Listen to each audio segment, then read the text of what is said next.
মার্কিন president Joe Biden সম্প্রতি ইউক্রেনকে যুক্তরাষ্ট্রের তৈরি দূরপাল্লার ক্ষেপণাস্ত্র ব্যবহার করে রাশিয়ার ভেতরে হামলা চালানোর অনুমতি দিয়েছেন। এই সিদ্ধান্ত বিশ্ব রাজনীতিতে নতুন করে উত্তেজনা সৃষ্টি করেছে। রাশিয়ার পক্ষ থেকে এর প্রতিক্রিয়ার হুঁশিয়ারি দেওয়া হয়েছে। এ ধরনের হামলা তৃতীয় বিশ্বযুদ্ধের সূচনা ঘটাতে পারে।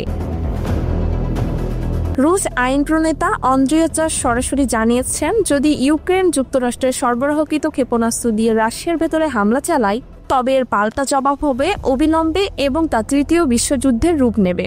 রুশ প্রেসিডেন্ট ভ্লাদিমির পুতিন আগেই সতর্ক করেছিলেন যে পশ্চিমারা যদি রাশিয়ার বিরুদ্ধে এ ধরনের হামলা চালায় তবে যুদ্ধের পরিধি এবং প্রকৃতি পুরোপুরি পাল্টে যাবে।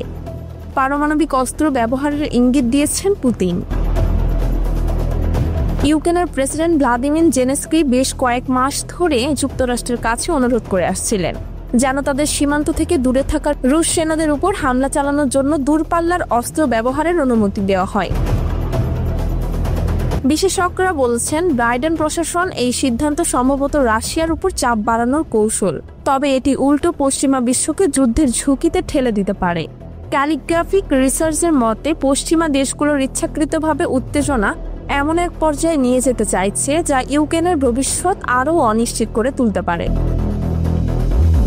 রাশিয়া এর আগেই সতর্ক করেছিল, পশ্চিমা দেশগুলো এমন পদক্ষেপ সরাসরি তাদের বিরুদ্ধে যুদ্ধ ঘোষণার শামিল হবে। তৃতীয় বিশ্বযুদ্ধের সম্ভাবনার কথা উল্লেখ করে রুশ আইন প্রণেতারা বলেছেন, এর ফল হবে বিধ্বংসী, পারমাণবিক অস্ত্রের ব্যবহারও অসম্ভব।